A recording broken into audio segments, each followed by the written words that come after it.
Hello and welcome to Ceylon Style Cooking. අද මම හදන්න යන්නේ Jackfruit seed කොස්සට කළු පොල් මාළු එකක්.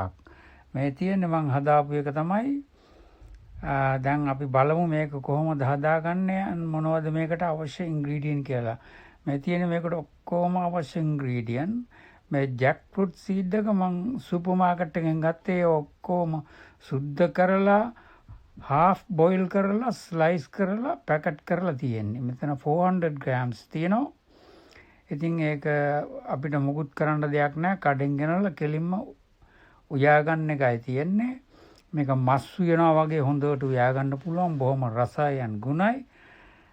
දැන් මේ බලමු මේක දැන් කොහොමද හදාගන්නේ කියලා. ඉස්සරලාම අපි මේ slice කරපු අරෝමේ සේරම ටික පැත්තකින් තියලා දැන් මේ කොස්සට ටික අපි ඒක බොයිල් කරගන්න ඕනේ. ඊට ඉස්සෙල්ලා මේ තියෙන්නේ කළු පොළ හදාගන්න අවශ්‍ය ඔක්කොම ඉන්ග්‍රීඩියන්ට් ටික මෙතන තියෙනවා.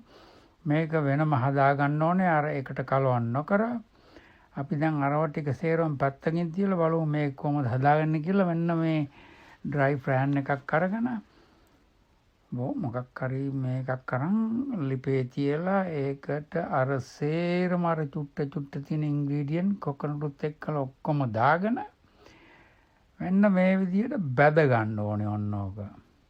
බදලා මේක කුඩු කර ගන්න ඕනේ. මේක බැදලා උණුවෙන්ම කුඩු කරන්න එපා. ওই විදිහට මේ ඔය ගානට වෙන්න බැදලා ඒක පැත්තකින් තියලා දැන් අපි හට්ටිය ලිපේ තියලා ඒකට අර onion, garlic, ginger, green chili එතකොට ඒ තියෙන සේරම ඉන්ග්‍රීඩියන්ට් ටික දාගන්නවා මේකට. මං ඔලිව් ඔයිල් දැම්මා ටේබල් ස්පූන් 2ක් විතර දාලා තමයි මේක හදාගත්තේ.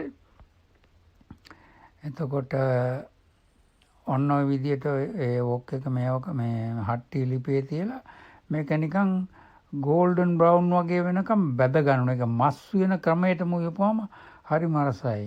දැන් ඒකට මම දැම්මා chili powder මේස හැඳි භාගයක් විතර. ඕගොල්ලන්ගේ ටේස්ට් කියන්නේ සරට ඕනනම් හැම මේස හැන්දක් දැම්මත් කමන්නේ නැහැ. නමුත් මම මේස හැඳි භාගයක් විතර දැම්මම හැමෝටම එන්ජොයි කරන්න පුළුවන්. වැඩි සර නෑ එතකොට.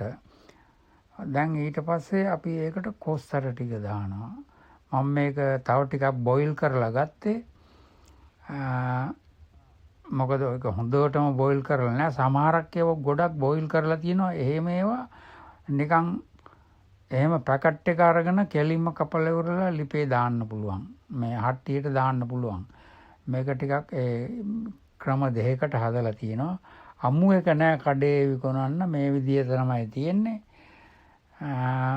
හැබැයි මේක ලංකාවේ නෙමෙයි ඉන්දුනීසියාවෙන්ද කොහෙන්ද ඇවිල්ලා තියෙන්නේ. දැන් ඊට පස්සේ මම දානවා ඒකට curry powder table spoon භාගයකට ටිකක් වැඩි. ඒ විදිහට ඒ කියන්නේ මේ 400 grams වලට අරන් ඊට පස්සේ මම ඒකට දැම්මා 100 ml water. ලංකාවේ නම් පොල් කිරි දානවා. නමුත් මං කෑම උයනකොට වැඩි පොල් කිරි දාන්නේ නැහැ. මං උයන්නේ ඇල් වතුරෙන්මයි. කිරි යොද්දක් අරේ මේ සුදට වෙන එකක් අර මං කිසිම දෙයකට පොල් කිරි දාන්නේ නැහැ.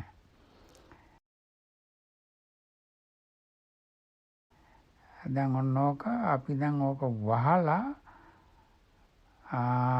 මීඩියම් ෆ්ලේම් එකේ විනාඩි 5ක් විතර ඕක හොඳට අර මේ බොයිල් වෙනකම් කුක් කරගන්න ඕනේ. මොකද එතකොට අර සේරම එකට ඔන්න ඔය සයිස් එකට එන්න හොඳට බොයිල් කරගන්න. අරගෙන දැන් ඊට පස්සේ මෙන්න මම අර කළු පොල් හදාපු එක මේ අමරලා මේ ඉන්ග්‍රීඩියන්ට් එක පැත්තකින් තියෙනවා. දැන් ඊට පස්සේ අපි අර jackfruit seed ටික බාලා ඩිෂ් එකකට දාලා මේක හොඳට උඩින් අර කළු පොල් හදාගත්ත එක උඩින් නිකන් ස්ප්‍රෙඩ් කරලා දාන්න ඕන ඔය විදියට. වේදා ගන්නකොට කලවන්නකොට ඕක ඒ කළු පොල් එකත් එන්න එක්ක හැන්දෙන් නිකන් කුට්ටියක් වගේ අරගෙන බෙදන්න. එතකොට හරිම රසයි ගුණයි.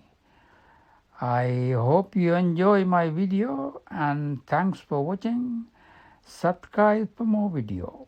Thanks once again.